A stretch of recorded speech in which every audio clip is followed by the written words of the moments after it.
바울 사도는 이 귀한 서신 로마서 3장 21절 이하에서 복음의 핵심 도리를 잘 전한 뒤에 곧이어서 복음에 대한 세 가지 중대한 오해를 바로 잡습니다. 그뿐 아니라 계속해서 4장에서는 아브라함을 주로 예로 들면서 3장 뒷부분에서 언급한 세 가지 오해를 다시 한번 바로 잡습니다. 이렇게 사도가 이 아까운 지면에 반복을 하는 이유는 이게 중요한 문제이기 때문이고요. 너무나 많은 사람들이 자기도 모르게 이 함정에 빠지기 때문일 것입니다.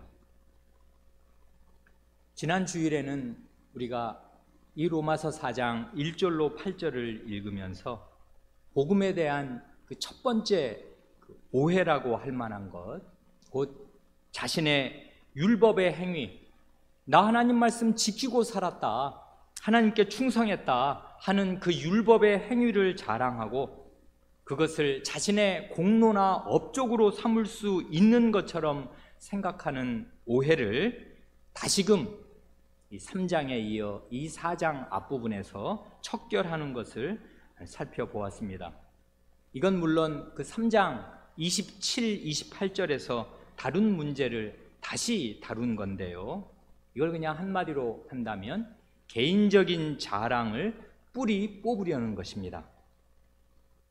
그 다음에 오늘 우리가 읽은 그 4장 9절 이하에서는 복음에 대한 두 번째 오해라고 할 만한 것, 곧 그 앞에 3장 29, 30절에서 바로잡았던 이번에는 집단적인 자랑의 문제를 다시 한번 다루면서 바로잡습니다.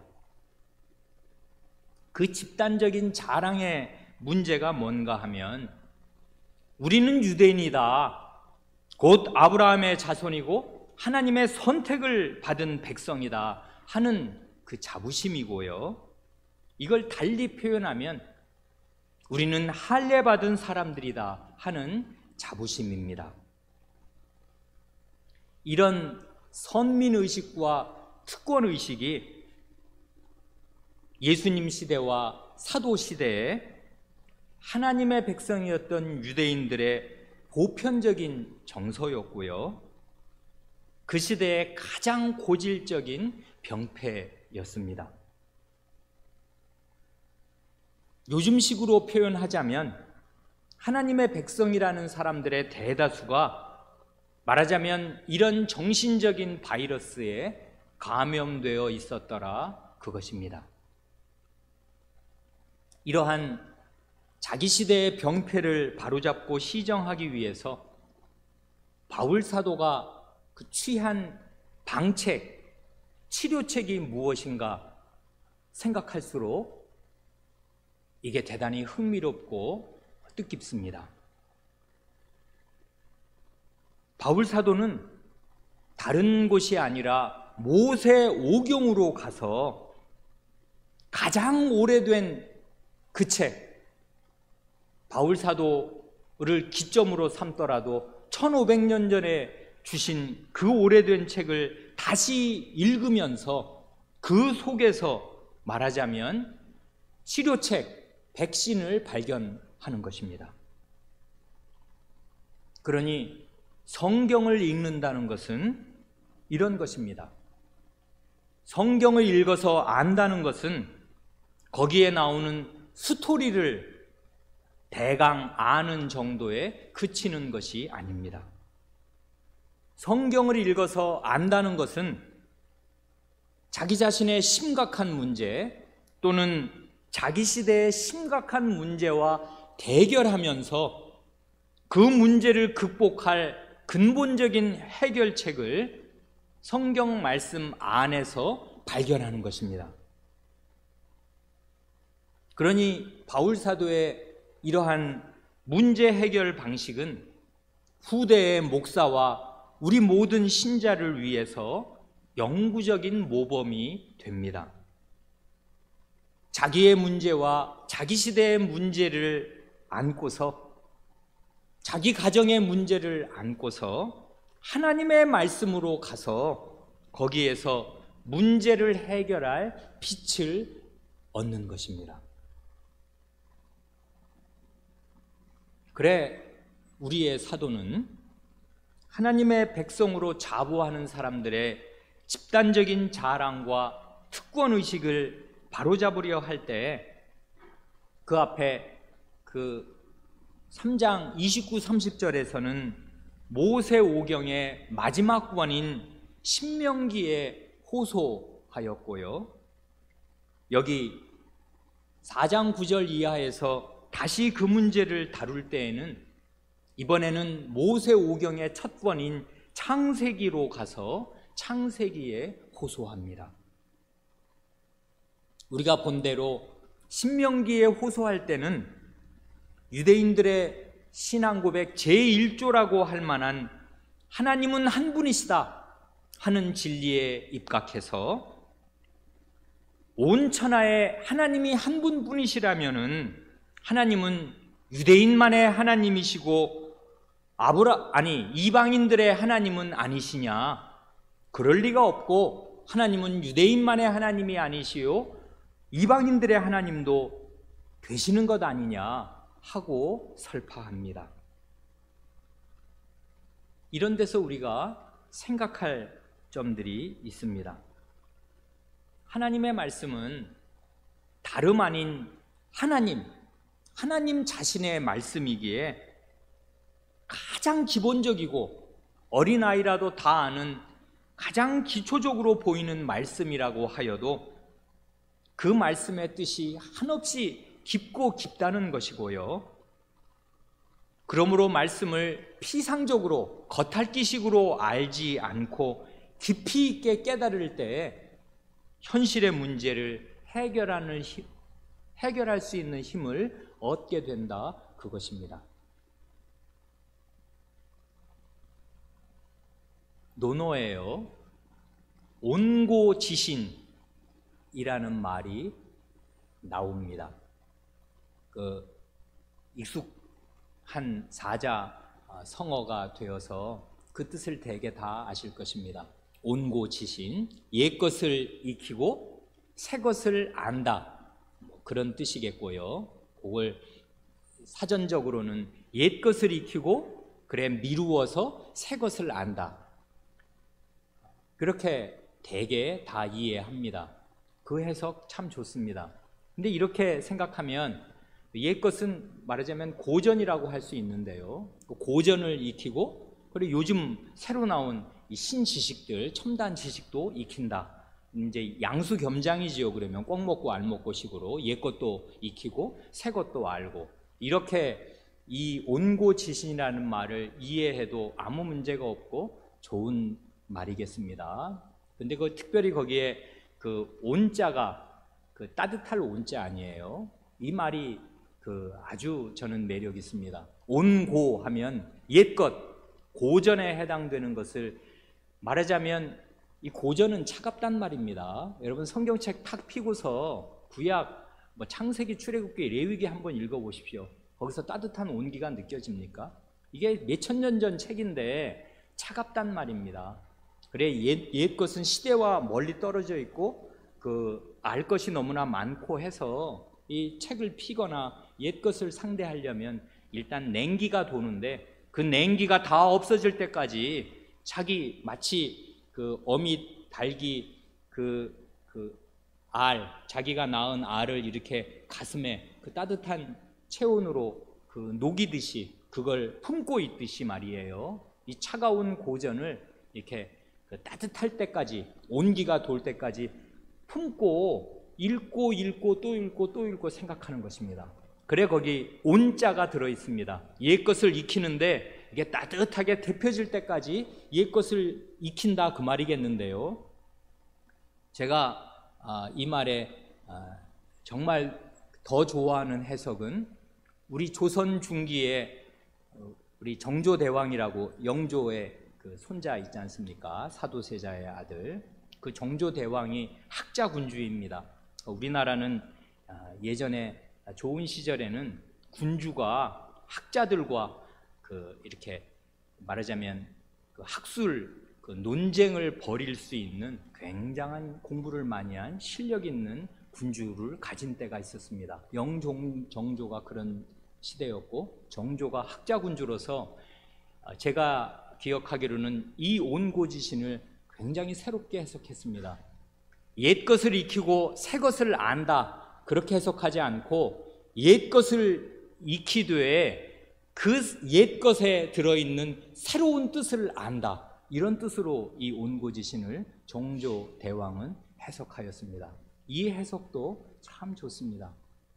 이게 우리가 하나님 말씀 읽는데 대단히 도움이 된다고요. 하나님 말씀은 예책입니다. 요한계시록도 2000년 전에 쓰여졌고 모세오경은 3500년 전 책이라고요. 그런데 온고지신 하는 것입니다. 그 예책을 읽고 또 읽고 따뜻해질 때까지 내가 그걸 가슴에 품어서 그 속에 들어있는 참신한 새로운 뜻, 오늘의 문제를 해결해 줄 새로운 뜻을 알 때까지 그 말씀을 읽는 것입니다. 그래 정말 온고지신입니다. 사도가 자기 시대의 문제를 앞에 놓고서 모세오경으로 가서 말하자면 온고지신 한 것이 될 것입니다.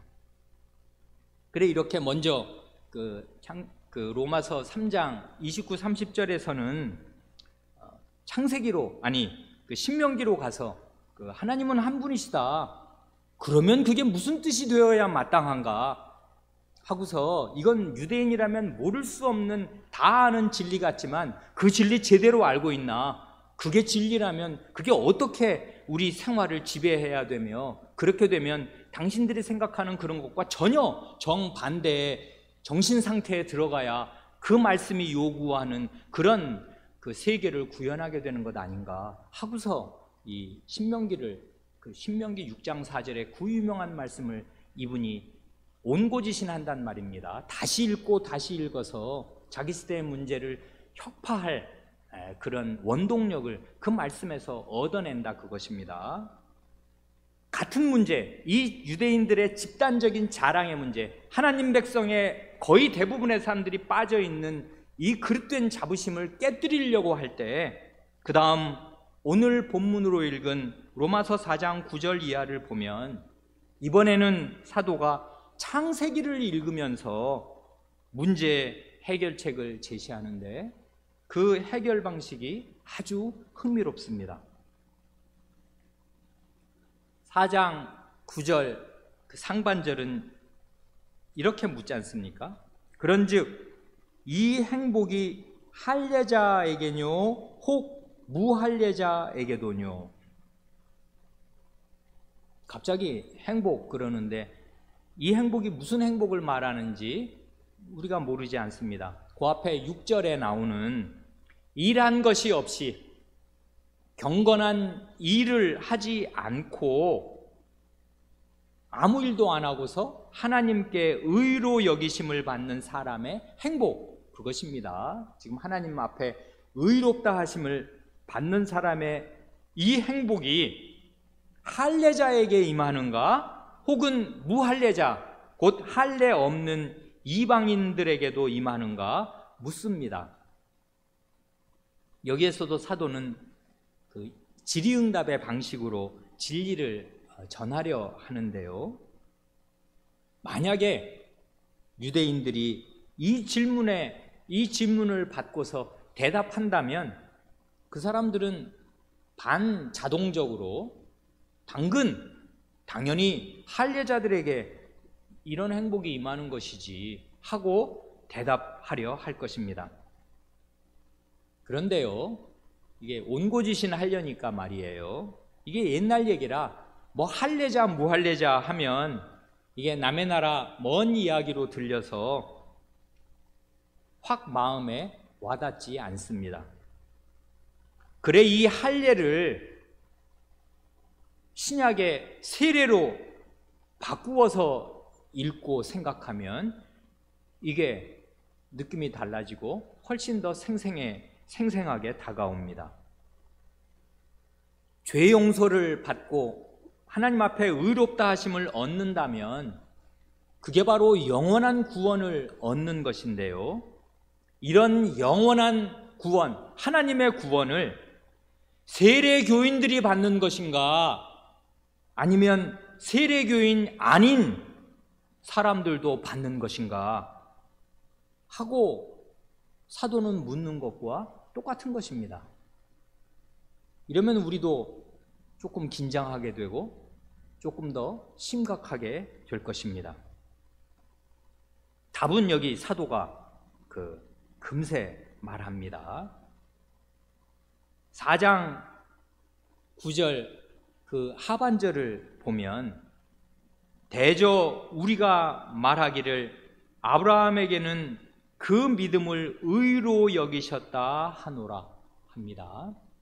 이건 이신칭의 혹은 칭자 대신에 얻을 득자를 쓰면 더 정확할지 모르겠는데요, 이신득의, 믿음으로써 의를 얻는다, 의롭다 하심을 얻는다 하는 이신칭의, 이신득의의 도리를 말하는 거지 않습니까?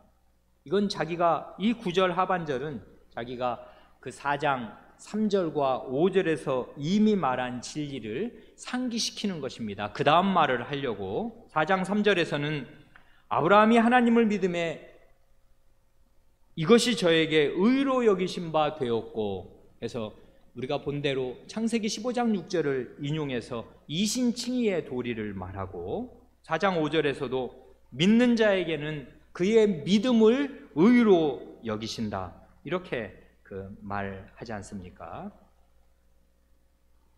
그래, 이신칭의의 도리를 말하고 나서 그 다음 10절을 말하는데 이 10절이 이 사도의 논증, 이 복음에 대한 중대한 오해를 깨뜨리려는 그의 논증에서 방아쇠의 역할을 하는 아주 중요한 대목이 됩니다. 4장 10절은 이렇습니다. 그런즉 이를 어떻게 여기셨느뇨? 할례시냐 무할례시냐? 할례시가 아니라 무할례시니라. 사도는 아브라함이 의롭다 하심을 받은 시기가 할례를 받았을 때인가 아니면 아직 할례를 받지 않았을 때인가 묻고 스스로 답합니다. 우리가 아는 대로 아브라함이 하나님께 의롭다 하심을 받은 때는 그게 대략 85세 무렵입니다. 지난주에 우리가 본 대로 이건 창세기 15장의 이야기인데요. 그럼 그가 할례를 받은 때는 언제인가 하면 99세 때입니다. 오늘 본문으로 읽은 창세기 17장의 이야기입니다. 그러니까 아브라함은 85세 때에 하나님께 의롭다 하심을 받았고요. 그로부터 14년이 지나서 99세 때에 할례를 받았습니다. 이렇게 아브라함이 하나님께 의롭다 하심을 받은 사건과 할례를 받은 사건, 이 두 사건의 앞뒤 순서에 주목하면서 거기에서 굉장히 중대한 진리를 이끌어낸 것이 이 바울 사도의 아주 훌륭한 점이고요. 그가 말하는 중대한 진리가 그 다음 11절에 나옵니다. 말하자면 이게 총이라면 방아쇠는 10절에서 당긴 것이고요, 빵 하는 그 총소리는 11절에서 터지는 셈이 됩니다. 11절은 이렇습니다. 저가 할례의 표를 받은 것은 무할례 시에 믿음으로 된 의를 인친 것이니 이는 무할례자로서 믿는 모든 자의 조상이 되어 저희로 의로 여기심을 얻게 하려 하심이라. 이 11절에서 사도는 할례와 믿음의 관계, 오늘 우리식으로 하면 세례와 믿음의 관계를 잘 가르치고요, 그렇게 함으로써 우리는 할례받은 사람들이다 하는 자부심에 절어 있었던 유대인들의 집단적인 자랑의 토대를 무너뜨립니다. 먼저 그 11절 하반절부터 보면 이는 주어는 아브라함이고요. 아브라함이 무할례자로서 믿는 모든 자의 조상이 되어 저희로 의로 여기심을 얻게 하려 하심이라 할 때 이 사도의 논리는 아브라함이 할례를 받기 전에 그러므로 무할례자로서 오직 믿음으로 의롭다 하심을 받았기에 아브라함 자기처럼 할례 없이 무할례자로서 믿음을 가진 우리 같은 모든 이방인들의 조상도 된다 이렇게 말합니다. 이렇게 되면 이게 사실이면은 아브라함은 우리 조상이다 하는 그 자부심에 절어있던 유대인들의 그 배타적인 자랑, 자기들과 유대인이 아닌 다른 사람들을 나누고 이방인들 위에 자기들을 놓는 유대인들의 그 배타적인 자랑이 무너지게 되는 것입니다. 이건 요 논리를 가만히 생각하면요, 바로 앞에서 같은 문제, 유대인들의 집단적인 자랑을 무너뜨리려 할 때 그가 신명기로 가서 하나님은 한 분이시다 하는 진리를 통해서 유대인들의 특권의식을 무너뜨린 방식과 상당히 비슷한 것입니다. 그때는 아니 하나님은 한 분이시라면 유대인만이 아니라 이방인들의 하나님도 되셔야 할 것 아닌가, 그래야 하나님이 온 천하 만물 가운데 한 분이시지 하고 말한 것과 아주 비슷하게 아브라함이 할례를 받기 전에 믿음으로 의롭다 하심을 받았다면은 할례자들의 조상이 될 뿐만 아니라 할례 없는 무할례자들의 조상, 정확히 말하면 무할례자로서 하나님을 믿는 믿음을 가진 신자들의 조상도 되는 것 아닌가, 이렇게 말하는 것입니다. 이런 바울 사도의 논리는요, 이게 한편으로는 우리는 당연히 유대인이 아니고 이방인이다 보니까 한편으로는 이런 사도의 논리를 가만히 따라갈 때 통쾌함을 느끼기도 합니다마는, 동시에 이런 사도가 논리를 전개하는 그 방식을 잘 살펴보면 이게 우리에게 두려운 사실이 되기도 합니다. 왜냐하면 사람이요, 특별히 하나님의 백성이라고 생각하는, 스스로를 생각하는 사람들이 진리를 아는 데에서 자꾸 잘하지 않으면 어떻게 되는가? 세월이 갈수록 자기가 알고 있다고 생각하는 그 진리의 진면모, 그 진리의 깊이를 점점 더 깊이 있게, 점점 더 폭넓게 깨달아가지 않으면 어떻게 되는가 할 때,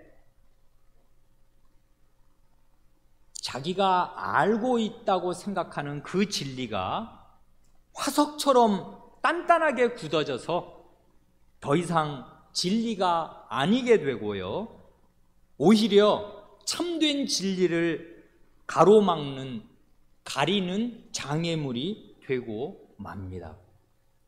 유대인들이 바로 대다수가 그 길로 간 것이라고요. 그 사람들은 하나님은 한 분이시다 철석같이 믿었습니다. 그 말이 틀린 말이겠습니까? 진리의 일부입니다.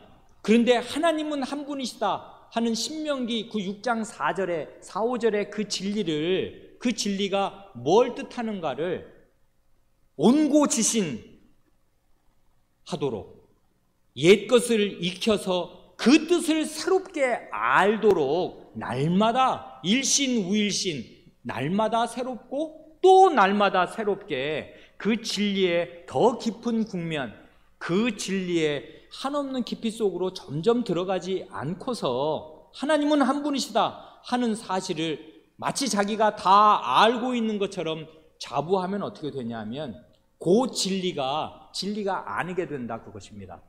하나님은 한 분이시다는 걸 유대인들은 아무도 부인하지 않고 다 믿고 있다고 생각하는지 모르겠지만 사실은 하나님은 한 분이신 그 진리를 완전히 가로막는 방식으로 하나님은 한 분이시다 하는 이 유일신 신앙을 가지고 있게 될 수가 있는 것이에요.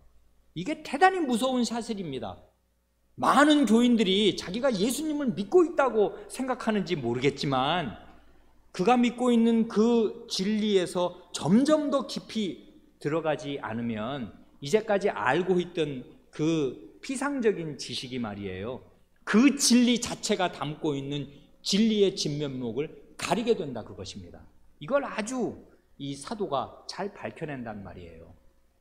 우리는 아브라함의 자손이다. 이 말이 전혀 물리적으로나 영적으로나 육체적으로나 전혀 틀린 말이 아닙니다. 이건 거짓말이 아닙니다. 내가 유대인이면 우리 아버지가 아브라함이지, 난 아브라함의 자식이다 라고 말할 수 있고 그걸 믿고 대단히 거기서 감사도 할 뿐만 아니라 자랑할 수 있고 자부심을 느끼는데요, 그게 틀린 말이 아닌데 나중에 보면 그게 틀린 말이 된다고요. 내가 아브라함의 아들이고 아브라함의 자손이고 아브라함이 우리 아버지다 하는 사실을 꽉 붙들고 있으면서 그 사실이 원래 뭘 뜻해야 하는가를 점점 더 깊이 있게 나날이 새롭게 이해하고 있지 않으면 그 사실이 그 아브라함의 아버지됨을 삭감하게 되고 가리게 된다고요. 그래서 아브라함은 실제로는 유대인뿐만 아니라 믿는 모든 사람의 아버지가 되어야 할 사람인데 그 사실을 우리는 아브라함의 자손이다 하는 이 사실로 가리게 되는 것입니다. 그러니까 화석처럼 굳어진 진리가 진짜 진리를 가리게 되는 것이에요. 이게 많은 신자들이 왕왕 빠지게 되는 오류입니다. 그러니까 진리는 굳어져 있는 체계가 아니라고요. 어떤 성경 지식 그러면은 하나님은 이런 분이고 예수님은 이런 분이고 성신은 이런 분이다. 척척척 ABC 해가지고 1, 2, 3 해가지고 칠판에 써놓고 강의 잘하는 어떤 목사든지 교수든지 이런 사람이 쌈박하게 설명을 해주면 짝 듣고 알았어 다 외워서 100% 100점 맞게 되면 진리를 안 거냐 하면 전혀 그렇지 않다, 그것입니다. 하나님은 살아계신 분이고 하나님의 모든 진리는 살아 움직이는 생물과 같다고요. 그러니 그것은 내가 붙잡고 있어서 내 것으로 언제까지든지 삼을 수 있는 그런 것이 아니라고요. 바닷물과 같은 것입니다. 그 속으로 들어가고 더 들어가는 것이에요. 그러지 않으면 어제까지 배워서 알고 있다고 하는 지식이 그 자기가 알고 있는 그 진리의 진짜 진면목을 가리게 될 수가 있습니다. 이런 일이 우리에게 왕왕 일어난다고요. 그래, 가장 완고해지는 사람이 어떤 사람인가? 오랜 교회 생활 가운데 점점 드러납니다. 뭘 알고 있다고 생각하는 사람이에요. 자기가 진리를 모른다 생각하고 그 진리가 가르치는 걸 계속 배우는 사람은 마음이 점점 더 겸비해져서 실제로는 아는 게 점점 더 많아지고 점점 더 깊이의 진면목을 알게 되는데 그의 참된 의식은 어떠냐면 나는 점점 더 진리를 모른다. 진리는 너무나 배워야 할 게 많고 나는 겨우 이제 그 물가에서 찰랑거리고 있을 뿐이구나 하는 것을 늘 고백할 수밖에 없습니다. 반면에 뭘 주워들어서 알고 있다고 생각하는 그런 사람은 마음이 단단하게 굳어가지고 진짜 진리를 말할 때 자기가 알고 있는 쥐꼬리만한 지식으로 진짜 진리를 배척한다고요. 유대인들이 얼마나 바울 사도를 죽이려 하였으며 미워하였으며 그가 하는 참된 진리, 아브라함이 너희들의 아버지만 될 수 있겠는가? 하나님이 너희들의 하나님만 될 수 있겠는가? 하는 말이 얼마나 듣기 싫었으며 하나님이 이방인의 하나님도 되신다는 사실, 우리의 조상 아브라함이 믿는 다른 이방인들의 아버지도 된다는 사실이 얼마나 듣기 싫은 진리였습니까? 이렇게 된단 말입니다. 마음이 말이에요. 좁아지고 굳어지게 되는 것입니다. 그러면 그가 아는 모든 진리는 헛것입니다. 그가 아는 진리는 그를 생명으로 인도하지 못하고 거꾸로 멸망으로 인도한다고요. 진리는 원래 그런 게 아니기 때문에 그래요. 하나님이 진리이시고 하나님은 살아계셔요. 그래, 성경 말씀은 이게 굳어있는 옛날 책 같지만 살아계신 하나님의 말씀이라 살아 움직인다고요. 그리고 이 말씀, 창세기 1장 1절이라 하더라도 이 말씀의 깊이가 한도 없이 깊어요. 그러니 우리는 이제까지 안 모든 것을 다 뒤로 하고 배운 모든 것을 다 없는 것으로 여기고 날마다 새롭게 하나님의 말씀을 배우고 더 깊게 들어갈 수밖에 없습니다. 온고지신이라고요. 옛것을 익히되 그 옛것을 새롭게 알 때까지. 그러니 그게 매일의 과업이고요. 영구적인 과업이 됩니다. 심지어 하나님 나라에 가서도요, 우리가 무불통지하게 돼서 하나님과 같이 전지전능하게 되는 것이 아닙니다. 하나님은 영원히 배워도 더 배울 것이 있는 그래 무한한 분이심에 틀림이 없습니다. 그래, 믿음, 사랑, 소망이 영원하다고요. 영원합니다. 그래, 마태복음 13장 12절 말씀, 무릇 있는 자는 받아 넉넉하게 되되 무릇 없는 자는 그 있는 것도 빼앗기리라. 이 말씀은요, 씨 뿌리는 자의 비유를 하신 뒤에 이 말씀의 뜻을 우리에게 가르쳐 주십시오 하고 제자들이 주님께 부탁할 그 어간에 주님께서 하신 말씀인데요, 이게 하나님의 백성으로 자부하던 이스라엘 백성을 가리켜서 주님께서 하신 말씀입니다. 여기 보면 있는 자는 받아 넉넉하게 되고 없는 자는 그 있는 것도 빼앗기리라 하고 말씀하셨는데, 여기 뭐가 있고 뭐가 없는가 할 때 혹시는 성장과 발전을 주어로 넣어서 이해하면 일단 더 좋을지 모르겠습니다. 하나님의 말씀을 깨닫는 데에서 발전이 있고 성장이 있는, 장성이 있는 그런 사람은 점점 더 그 말씀을 받아서 넉넉하게 될 것입니다. 생명에서 생명으로, 생명이 더 풍성한 생명으로 피어나게 될 것입니다만은 없는 자, 뭐가 없냐 하면 하나님의 말씀을 깨닫고 알아가는 데에서 발전과 장성과 성장이 없는 자는 그 있는 것도 빼앗기리라 하셨습니다. 자기가 알고 있다고 생각하는 것, 주워들어서 이제까지 자기는 교회 이제까지 다닌 짬밥이 얼마냐, 내가 몇십 년 다녔다, 내가 왜 몰라 하고 생각할지 모르지만 성장이 없는 사람은 있는 것도 빼앗기겠습니다. 주님 시대에 이런 일이 이루어졌고 사도 시대에 이루어졌고 대대로 이루어집니다. 하나님은 교만한 자를 대적하시고 겸손한 자들에게 은혜를 베푸십니다. 심령이 가난하고 의에 줄이고 목마른 사람에게 먹을 것을 주십니다. 그러니 우리는 마음을 언제든지 낮추고 늘 새로운 열정과 새로운 열심으로 하나님 말씀, 자기가 이미 알고 있고 익숙하게 알고 있는 그 말씀이라도 그 뜻 내가 제대로 1000분의 1이라도 아는가, 그리고 그 말씀은 원래 뭘 뜻해야 되나, 그리고 이 말씀이 오늘 내가 당한 이 해결할 수 없는 이 문제, 나의 문제, 우리 집안의 문제, 우리 교회의 문제, 이 사회의 문제에 대해서 무엇을 빛을 비추어 주는가를 우리는 날마다 새롭게 알려고 분투하지 않으면 안 됩니다. 특별히 오늘 교우분들과 함께 이 로마서 4장 11절을 읽고 그 뜻을 생각하게 되어서 저는 참 기쁩니다. 왜냐하면 올해 우리 교회 안에 아기를 잉태한 가정이 5가정이기에 그렇습니다. 초산, 첫 아기가 태어날 가정이 2가정이고 이제 동생이 태어날 가정이 3가정입니다. 아기가 태어나면 그 아기가 유아 세례를 받게 될 터인데, 이 11절에서 믿음과 할례, 믿음과 세례의 관계를 참 잘 가르칩니다. 앞에 논의만 생각하면 아브라함이 할례를 받기 전에 14년 전에 오직 믿음으로 의롭다 하심을 받았다면 이렇게 생각할 수도 있습니다. 거칠게 생각하면 믿음은 필수고 할례는 선택이구만.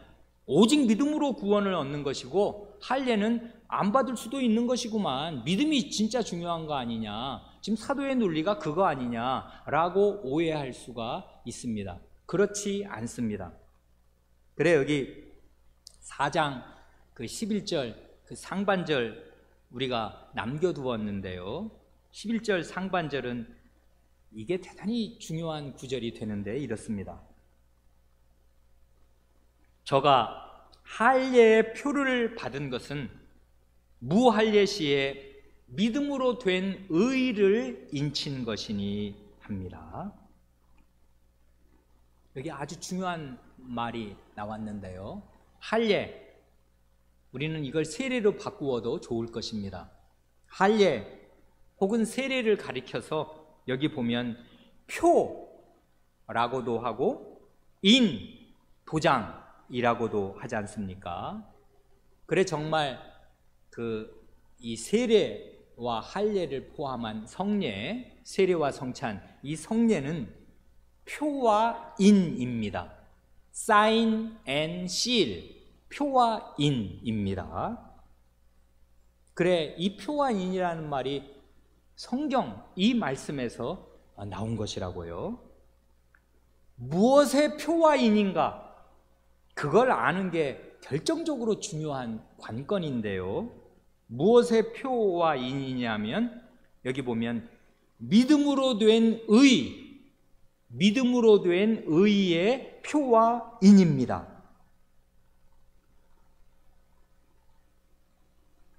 조금만 부연 설명하면 믿으면 의롭다 하심을 받는 이 진리의 표와 인입니다. 믿으면 의롭다 하심을 받는데 뭘 믿어야 하는 것입니까?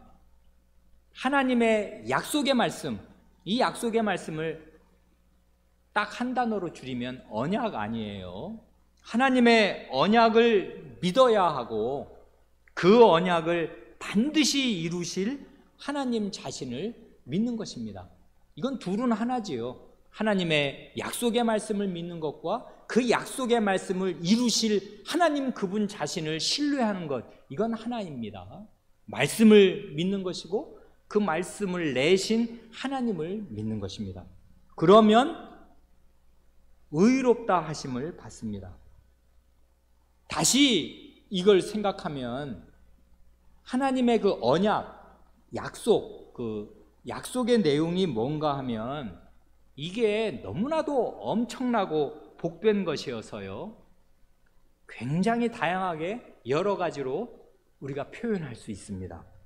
여기 4장 11절 우리가 방금 그 본대로만 보면 이 약속의 내용이 뭐냐 하면 믿음으로 된 의이지 않습니까?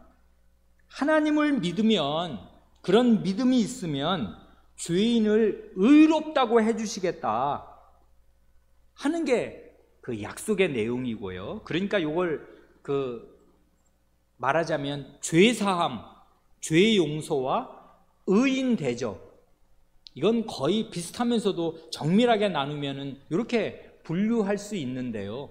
죄 없다만 하면 그냥 무죄 선언인데, 그냥 무죄 선언이면은 그 사람이 그냥 죄가 없는 평범한 상태가 되는 건데, 그뿐만 아니라 하나님께서는 의인이라고, 의를 평생 행한 사람이라고 여겨주시는 거지 않습니까? 그러니 의롭다 하시는 거는 그냥 죄사함 이상이란 말입니다. 그러나 두 개는 언제든지 같이 동급으로 쓰일 수도 있습니다. 죄사함과 의롭다 하심은 함께 간단 말입니다. 그래, 약속이 뭐냐 하면 죄를 사해 주시고 죄를 싹 씻어 주시고 너는 평생 의를 행한 의인이다 하고 여겨 주신다는 게 하나님의 약속입니다. 특별히 그 죄 사함과 관련해서 할례든 세례든 이 표 자체가 굉장히 뜻있지 않습니까? 왜 그러냐면 할례는 아시는 대로 육체의 일부를 잘라내는 것이지 않습니까? 타락한 죄악된 육신을 피를 보면서 잘라내는 것입니다. 그런가 하면 이 할례를 대신하는 신약의 세례는 물로 죄를 씻어주는 것입니다. 그러니까 둘 다요, 죄를 씻어주는 거, 죄 없다 하여 주시는 거, 그럼으로써 이 죄를 잘라낸 너, 죄를 씻어낸 너는 의인이다 하는 것을 이 표 자체가 잘 드러내준다고요. 혹시 지난 주일에 냈던 그 반짝 퀴즈 기억하고 계신지 모르겠는데요, 믿음으로 된 의 할 때 하나님께서 무엇을 의로 여겨주시나 바울 사도가 그걸 말할 때 두 가지를 의로 여겨주신다. 결국은 같은 거지만 그 미묘한 뉘앙스를 구별해가며 읽을 때 대단히 매력 있고요, 이게 그냥 이렇게 나누는 게 뜻없는 일이 아니란 말입니다. 두 가지를 의로 여겨주시는 거 우리가 봤지 않습니까? 그 지난주에 본 거니까 5절 하반절에서는 믿는 자에게는 그의 믿음을 의로 여기신다. 그냥 하나님을 간곡하게 의지하는 거, 하나님을 신뢰하고 그 약속의 말씀을 신뢰하는 거, 그 믿음을 그게 의야 하고 의로 여겨주신다는 걸 우리가 봤고, 곧바로 6절에서는 뭘 의로 여겨주시냐면 그렇게 믿는 사람 자신을, 그의 믿음을 의로 여겨주실 뿐 아니라 그렇게 믿는 사람 자신을 의로 여겨주신다. 그런 거 우리가 봤지 않습니까? 이게 우연한 일이 아니라고요. 요 세트, 믿음을 의로 여겨주실 뿐 아니라 그렇게 믿는 신자 자신을 의로, 네가 의덩어리다 이 사람아 하고서 하나님이 그렇게 여겨주신다는 요 두 세트가요 또 한 번 반복됩니다. 어디에 나와요? 9절 하반절과 11절 하반절을 보면 5절 6절의 내용이 다시 한 번 반복되지 않습니까? 이게 사도의 마음에 박혀 있는 거라고요. 9절 하반절은 뭐예요? 아브라함에게는 그 믿음을 의로 여기셨다. 이건 창세기 15장 6절을 다시 인용하면서 믿음을 의로 여기신다. 그렇게 되면 11절 하반절은 이번에는 뭐를 의로 여겨주실 차례입니까? 믿는 모든 자의 조상이 되어 저희는 누구예요? 믿는 모든 자 아니에요. 믿는 모든 자로 의로 여기심을 얻게 하려 하심이라. 이건 뭘 뜻하는 것입니까? 성도 여러분, 그리고 저와 같은 죄인을 하나님이 의로 여겨주신다.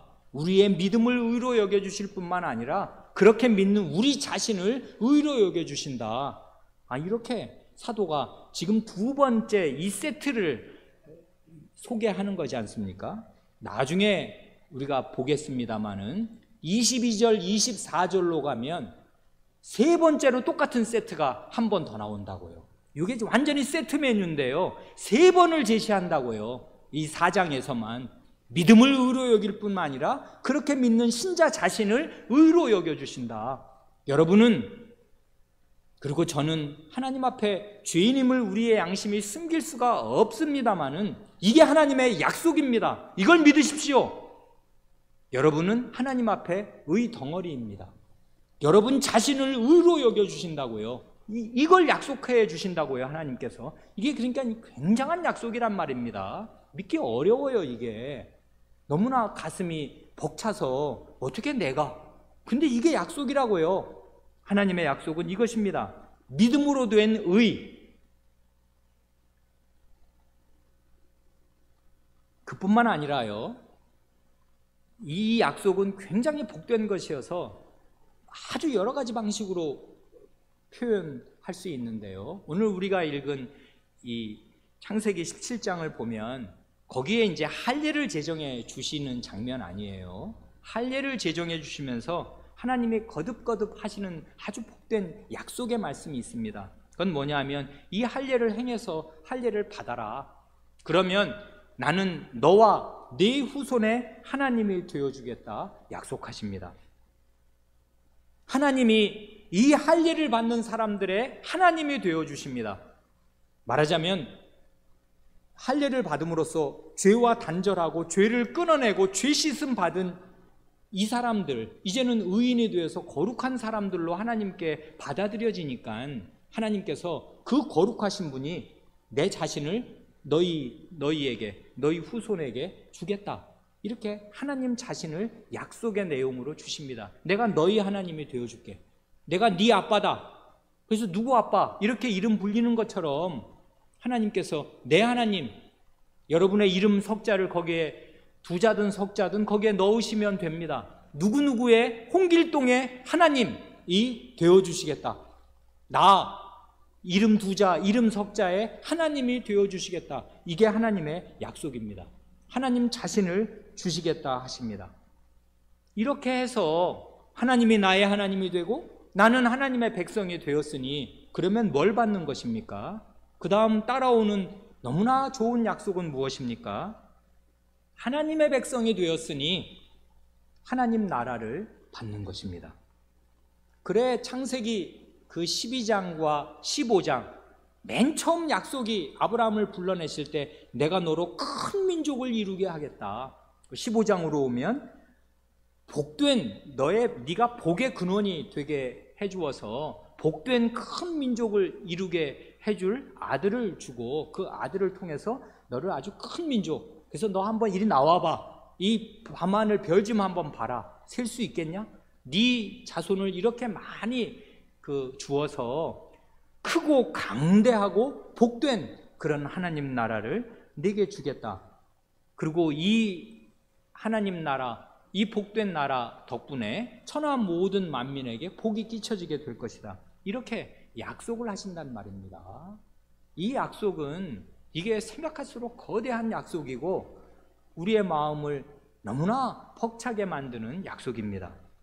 이 약속을 다른 말로 여기 바울 사도는 로마서 4장 13절, 14절, 16절에서 표시하는데 아까 하나님께서 아브라함에게 온 세상의 천하 만민이 모든 족속이 너로 인하여 복을 받고 내가 이룰 그 복된 민족을 통해서 복을 받을 것을 약속하신 것을 이어받아서 단 한마디로 하나님의 약속을 뭐라고 표현하냐면 세상의 상속자가 되는 것, 세상의 후사가 되는 것이라고 표시합니다. 온 세상은 누구의 것이겠습니까? 하나님의 것입니다. 그런데 우리가 하나님의 자식이 되고 하나님의 아들, 딸들이 되면 어떻게 되는 것입니까? 온 세상은 누구의 것입니까? 온유한 자는 복이 있나니 저희가 땅을 기업으로 받을 것이며 땅을 상속받을 것입니다. 온 세상을 새 하늘과 새 땅을 상속받을 것입니다. 이게 하나님의 약속이라고요. 이게 적은 것입니까? 어마어마한 약속이라고요. 굉장한 약속입니다. 하나님의 백성은 이런 약속을 받습니다. 그래 여기 보면 믿음으로 된 의를 이 할례 혹은 세례는 표하고 인치는데 이 믿음으로 된 의로 이해하여도 좋고 이게 약속의 내용인데 이 약속의 내용은 이 로마서 4장에서나 이 로마서 4장이 가리키는 창세기로 가면 굉장히 복되고 풍부한 내용을 그 안에 내장하고 있습니다. 이 약속을, 이 은혜의 언약의 약속을 할례는 표하고 인칩니다. 표란 무엇입니까? 표지판입니다. 가장 쉽게 이해하면 표지판은 뭐 하는 것입니까? 실체, 목적지를 가리키는 거 아니에요. 은혜 언약을 봐라 좀. 그리고 저리로 가라. 저 은혜 언약을 믿어라. 그러면 정말 저 은혜를 다 주신다 하는 걸 계속 가리키는 표다 이것입니다. 이 은혜 언약을 가리켜요. 할례는 그리고 우리가 받은 세례, 우리의 이 태어날 자녀들이 받을 그 복된 세례는 은혜 언약의 표입니다. 이걸 계속 가리켜요. 표지판 저리로 가라고, 그리고 저기 있지 않냐고, 저걸 믿으면 다 그게 믿게 된다고 가리킵니다. 뿐만 아니라 할례와 세례는 은혜 언약의 도장입니다. 이거 틀림없다. 하나님 자신이 도장을 땅 찍어주시고 자신의 성호로 거기에 쌓인 서명을 하신 것이다, 이것입니다. 더 희한한 거는요, 지난번에 우리가 창세기 15장 볼 때 하나님이 약속을 하시면서 성례전적인 표를 주실 때 그때는 하늘의 별을 보여주셨잖아요. 저 별들 한번 봐라. 네 저 셀 수 있나 너 한번 세봐라. 못 세지? 네 자손이 저와 같으리라 하고서 그 자신의 약속을 입증할 가시적인 표를 하늘의 별로 주셨는데요, 그것도 말하자면 성례전적이다, 성례적이라고 말할 수 있는데요, 그런데 그게 성례 자체는 아니란 말입니다. 성례와 아주 비슷한 기능을 하기 때문에 성례전적인 표라고 말할 수 있는데요, 그런데 하나님께서 역사 가운데 아브라함에게, 그리고 오늘 우리들에게 실제로 성례를 베풀어 주실 때는요, 너무나 은혜롭게요, 우리 몸에 이 표시를 주십니다. 그래 할례는요, 내 안에 내 몸에 받는 약속의 표와 도장입니다. 그러지 않습니까? 할례는 한번 받으면 지울 수 없이 몸에 새겨진단 말입니다. 그리고 세례도 우리 몸에 받는단 말이에요. 하늘에 뜬 무수한 별들보다 더 확실하게, 더 오감으로 체험하도록 하나님께서 표를 딱 박아두셔서 하나님께서 그 은혜를 다른 누구가 아닌 바로 너에게 베풀기를 원하신다. 이게 그 표다 하고서 그 표를 딱 주신다, 그 말이에요. 그러니 할례를 받는다는 것, 세례를 받는다는 건 얼마나 복된 것입니까? 하나님의 은혜 언약에 이런 확실한 표와 도장이 내 몸에 있게 되고 내 몸에 새겨지게 되는 것입니다. 주의할 것이 하나 있습니다. 할례는요, 1차적으로 내 믿음의 표와 인이 아닙니다. 이걸 이 구절 건너머로 읽으면 알았어, 4장 11절 상반절 저가 할례의 표들을 받은 것은 무할례 시에 믿음으로 된 의를 일친 것이나 그러니까 내가 믿는 사람이다, 이런 하나님의 약속을 믿는 사람이다, 이런 표라 이 말이지 하고 읽으면 안 됩니다. 1차적으로 그것이 아니에요. 할례는 내 믿음의 표, 내가 믿는 사람, 내가 이렇게 잘 믿는 사람이라는 표시가 아닙니다. 뭘 표시하는 것입니까? 믿음으로 된 의. 이게 하나님의 약속 아니에요. 하나님의 은혜로운 약속의 표시요 도장입니다. 그러니 내 믿음의 표라고 생각하면 어떻게 되냐면 시선이 자기에게로 향한다고요. 번지수를 잘못 찾는 거지. 자기를 자꾸 봐. 내 믿음, 내 안을 본다고요. 그런데 할례가 표가 되고 인이 되는 거는 나를 보라는 게 아니라 하나님을 봐라, 하나님의 은혜 언약을 보라고, 하나님의 은혜 언약을 믿으라고, 하나님의 은혜 언약으로 가라고, 이렇게 가리키는 표라 이것입니다. 죄인의 가장 비극적인 오류는 지난번에 우리가 본 대로 믿음이 행위와 정반대인데, 상극인데도 불구하고 믿음 자체를 인간의 자랑거리로, 행위로 둔갑시키는 게 죄인의 가장 비극적인 오류이듯이 성례도요, 죄악적인 자기 자랑의 수단으로 삼을 수가 있습니다. 이게 죄인의 가장 큰 비극적인 오류라고요.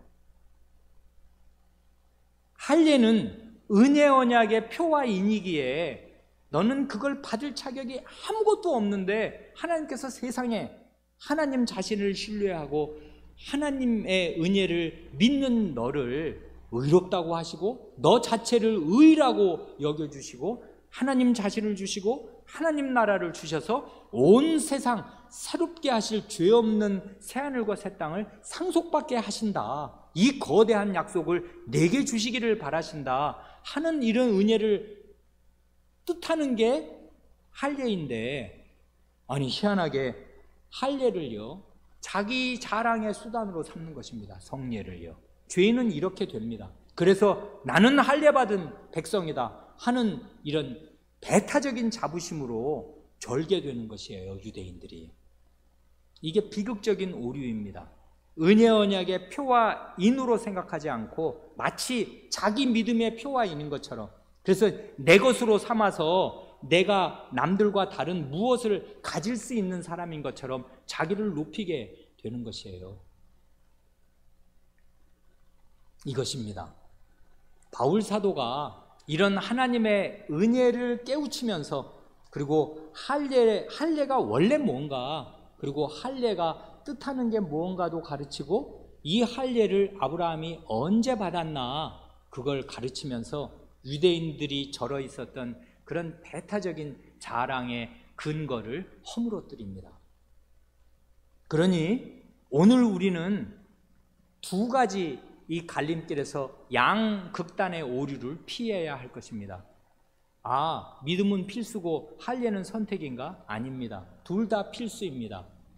할례를 받아야 한다고요. 세례를 받아야 해요. 왜냐하면 이렇게 좋은 은혜의 표와 인을 내 몸에 주신다는데 이걸 왜 안 받아요? 그래, 구약시대 창세기로 가보면 할례를 안 받으면 어떻게 되는 것입니까? 내 언약을 배반한 사람으로서 하나님의 백성 가운데 끊어진다, 그 말입니다. 그만큼 할례는 굉장히 중요하다고요. 왜냐하면 하나님을 믿는 사람은 하나님이 정하신 이런 표를 너무나 귀하게 여기고서 이 표를 저한테 주신다니 너무나 감사합니다 하고 감사함으로 받고, 그러니까 계속 이 표가 가리키는 표지판을 계속 바라봅니다. 그 표지판의 실체를 바라본다고요. 표지판이 가리키는 그 곳이 있잖아요, 은혜 언약. 그걸 계속 바라본다고요. 그렇게 하면 할례를 받은, 세례를 받은 원래 뜻을 이루게 될 것입니다. 그러라고 세례를 베푸시고 할례를 베푸신다고요.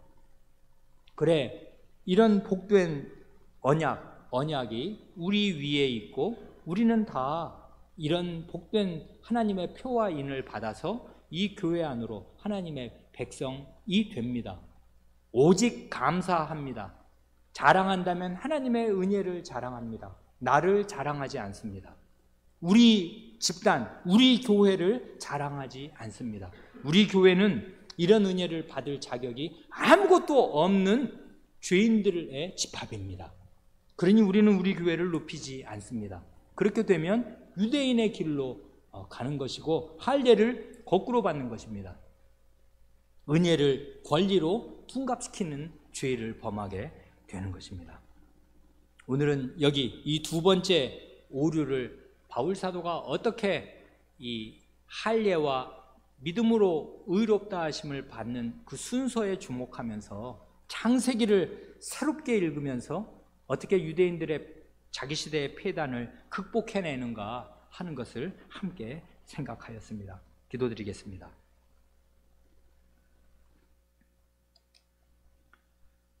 하나님 아버지, 저희에게 너무나 놀랍고 다 수납하기도 어려울 만큼 큰 은혜의 약속을 저희에게 주시고, 이 약속을 이루시기 위하여 하나님께서 아드님의 목숨을 내어 주셨사오며 성신님을 또한 내어 주셔서 삼위 하나님 전체를 다 거시고 다 활동하시면서 이 약속을 이루어 가시고, 그러므로 이 약속은 이루어질 수밖에 없고 무산될 수가 없겠사옵니다. 이런 복된 약속과 함께 이 약속을 끝끝내 의지하고 바라보고 믿을 수 있도록 가시적인 표를 저희 믿는 사람 몸 안에, 몸 위에 주시기를 기뻐하시오니 하나님의 모든 은혜의 마련은 완전하고 완벽하오며 죄인인 저희의 연약한 믿음을 붙들어 흔들어 하나님을 참되게 믿을 수 있게 하시옵니다. 그러나 저희의 죄는 깊고 깊어서 하나님께서 은혜로 주신 것들을 다 자기의 권리로 둔갑시키고 자기 자랑거리로 삼는데 익숙하오며, 너무나 많은 하나님의 백성들이 과거에 이 길로 가서 결국 그 은혜의 자리에서 떨어지고 말게 되었사옵니다. 이런 일을 저희의 경계로 주시고 하나님 말씀에 거듭거듭 경고하시면서 이 그릇된 마음자리를 척결하게 하시오니, 저희로 하여금 하나님의 말씀을 새롭게 배우면서 겸비한 자리에 처하게 하시고 오직 하나님의 은혜를 믿을 수 있게 하시고 그 은혜를 합당하게 받는 자리에 늘 거하게 하여 주시옵소서. 저희에게 예수 그리스도의 복음을 더욱더 가르쳐 주시옵소서. 우리 구주 예수님의 이름으로 기도하옵니다. 아멘.